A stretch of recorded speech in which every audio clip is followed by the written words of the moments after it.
নমস্কার বন্ধুরা, তনুশ্রীজ কিচেনে আপনাদের সবাইকে স্বাগত। আজ আবারও চলে এলাম আরও একটি নতুন রেসিপি নিয়ে। আজ আমি বানাবো ডিম ভাপা। একইভাবে ডিম কারি বারবার খেতে ভালো না লাগলে এভাবে একবার ভাপা বানিয়ে খেয়ে দেখুন, খেতে খুবই ভালো লাগবে। তাহলে বন্ধুরা ভিডিওটি স্কিপ না করে পুরো ভিডিওটি দেখুন, আর রেসিপিটি যদি ভালো লাগে তাহলে একটি লাইক দিয়ে চ্যানেলটি সাবস্ক্রাইব করবেন। তাহলে চলুন বন্ধুরা, আর দেরি না করে ভিডিওটি শুরু করা যাক। ডিম ভাপা বানানোর জন্য প্রথমে আমি ডিমগুলোকে সেদ্ধ করব। তার জন্য এখানে একটি প্যানের মধ্যে কিছুটা জল গরম বসিয়ে দিয়েছি। এবার এর মধ্যে দিয়ে দিচ্ছি এক এক করে 4টে ডিম। আমি এখানে ভাপা বানানোর জন্য 4টে ডিম নিয়েছি, আপনারা আপনাদের প্রয়োজন মতো নেবেন। ডিমগুলো দেওয়ার পরের মধ্যে দিয়ে দিচ্ছি অল্প লবণ দিয়ে একটি ঢাকা লাগিয়ে সেদ্ধ করে নেব। ডিমগুলো যতক্ষণে সেদ্ধ হবে ততক্ষণে একটি মশলা বানিয়ে নেব। মশলা বানানোর জন্য প্রথমে এখানে আমি নিয়েছি 2 চামচ মতো সাদা সর্ষে, আর নিয়ে নিচ্ছি 1 চামচ পোস্ত। এগুলোকে আমি বেটে নেব। মশলাগুলো বেটে নিয়েছি, এদিকে ডিমগুলো সেদ্ধ হয়ে গেছে, এগুলোকে নামিয়ে নেব। সেদ্ধ ডিমগুলো নামানো হয়ে গেছে, এবার এগুলোকে ঠান্ডা করে নেব। ডিমগুলো যতক্ষণে ঠান্ডা হবে ততক্ষণে আরও একটি মশলা রেডি করে নেব।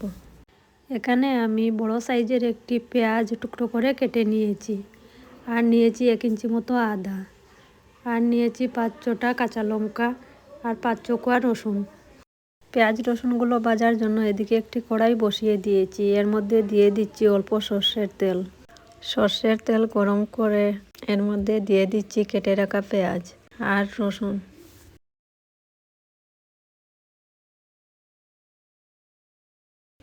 এগুলোকে তেলের মধ্যে নেড়ে চেড়ে 1-2 মিনিট মতো ভেজে নেব।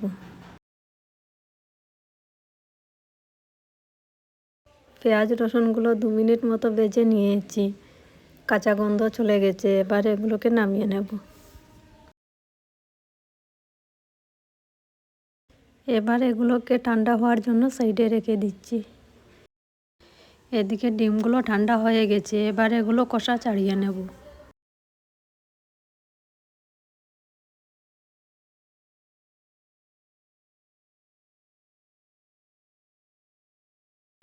এখানে আমি সবগুলো ডিম এক এক করে কষা ছাড়িয়ে নিয়েছি, এবার ডিমগুলোকে মধ্যে কেটে নেব।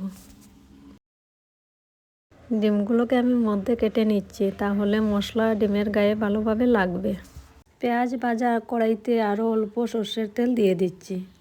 সর্ষের তেল দেওয়ার পর এর মধ্যে দিয়ে দিচ্ছি অল্প লবণ দেওয়ার পর এর মধ্যে এক এক করে দিয়ে দিচ্ছি কেটে রাখা ডিম।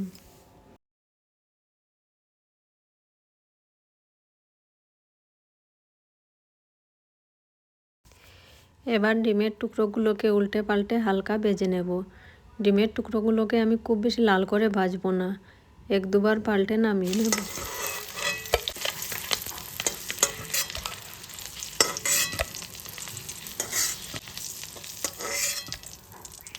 এবার এদিকে একটি মিক্সিং জারের বাটি নিয়েছি, এর মধ্যে দিয়ে দিচ্ছি ভেজে রাখা পেঁয়াজ আর রসুন, আর দিয়ে দিচ্ছি ছোটো ছোটো 4 টুকরো আদা, আর দিয়ে দিচ্ছি 5-6টা কাঁচা লঙ্কা দেওয়ার পর এর মধ্যে দিয়ে দিচ্ছি অল্প জল দিয়ে এগুলোকে একটি পেস্ট বানিয়ে নেব।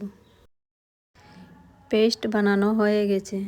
সব কিছু রেডি করার পর এবার এখানে নিয়েছি একটি টিফিন বাটিতে দিয়ে দিচ্ছি বানানো পেস্ট দেওয়ার পর এর মধ্যে দিয়ে দিচ্ছি সর্ষে আর পোস্ত বাটা দেওয়ার পর মশলার বাটি ধুয়ে এর মধ্যে দিয়ে দিচ্ছি অল্প জল, তারপর দিয়ে দিচ্ছি 1/2 চামচ হলুদ গুঁড়ো, অল্প লঙ্কার গুঁড়ো, আর স্বাদ মতো লবণ। এবার এগুলোকে খুব ভালোভাবে মিশিয়ে নেব। এবার এর মধ্যে দিয়ে দিচ্ছি ভেজে রাখা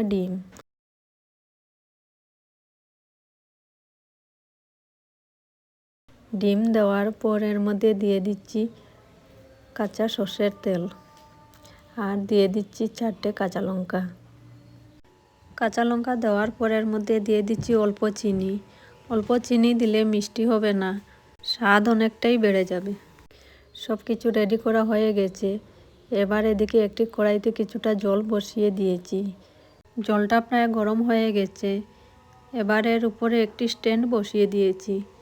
তারপর এর উপরে বসিয়ে দিচ্ছি টিফিন বাটি। টিফিন বাটির উপরে একটি ঢাকা লাগিয়ে 20 মিনিট মতো গ্যাসের আঁচ কমিয়ে রেখে দেব। 20 মিনিট পর ঢাকাটা সরিয়ে টিফিন বাটিটি নামিয়ে নেব। এবার অল্প ঠান্ডা করে বাটিটার ঢাকা খুলে দেখে নিচ্ছি। আমার ডিম ভাপা পুরো তৈরি হয়ে গেছে। দেখতেই পাচ্ছেন বন্ধুরা কতটা সুন্দর হয়েছে। এভাবে ডিম ভাপা বানিয়ে গরম গরম ভাতের সাথে পরিবেশন করুন, খেতে খুবই দারুণ লাগে।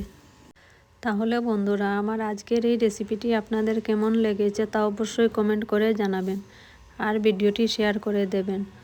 তাহলে বন্ধুরা, আজকের মতো ভিডিওটি এখানেই শেষ করছি। আবারও দেখা হচ্ছে আরও একটি নতুন ভিডিওতে নতুন রেসিপির সাথে।